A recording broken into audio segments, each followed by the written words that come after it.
आणि आता महत्त्वाच्या टॉप 9 आपण बातम्या बघणार आहोत। आज दुपारी 1 वाजता महाविकास आघाडीची बैठक अर्थसंकल्पीय अधिवेशनाच्या पार्श्वभूमीवर विरोधी पक्षनेते विजय वडेट्टीवार यांच्या बंगल्यावर बैठक होणार। करमाळातील शिंदेगडाच्या नेत्या रश्मी बागल भाजपात प्रवेश करणार। 27 फेब्रुवारीला मुंबईतील भाजपच्या पक्ष कार्यालयात पक्षप्रवेश। महानंद डेअरी हस्तांतरणासाठी एनडीडीबीने राज्य सरकारकडे 253 कोटी रुपये मागितले। या व्यवहारामध्ये पारदर्शकता नाही। हस्तांतरणाबाबत राज्य सरकार डेअरी बोर्डाशी करीत असलेला करार जाहीर करा, किसान सभेची मागणी। निवासी डॉक्टरांचा प्रलंबित मागण्यांसाठी सुरू असलेला संप अद्यापही कायम आहे। आपत्कालीन सेवा मात्र सुरू आहेत, तर तातडीच्या नसलेल्या शस्त्रक्रिया पुढे ढकलण्यात आल्या।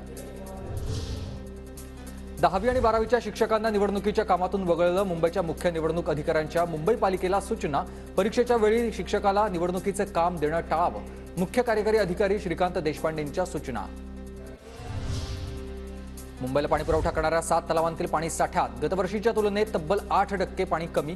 पाणी कपात टाळण्यासाठी पालिकेकडून राज्य सरकारकडे भातसा आणि अप्पर वैतरणामधील राखीव पाण्यासाठीची मागणी।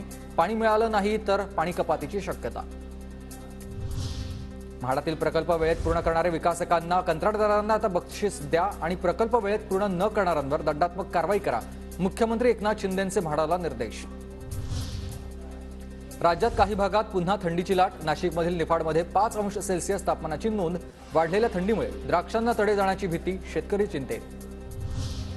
अयोध्येतील राम मंदिरामध्ये महिनाभरात भाविकांकडून 25 कोटी दान झालेले आहेत। 23 किलो सोनं दागिन्यांसहित 25 कोटी रुपयांचं दान प्राप्त, तर आतापर्यंत 60 लाख भाविकांनी घेतलंय दर्शन।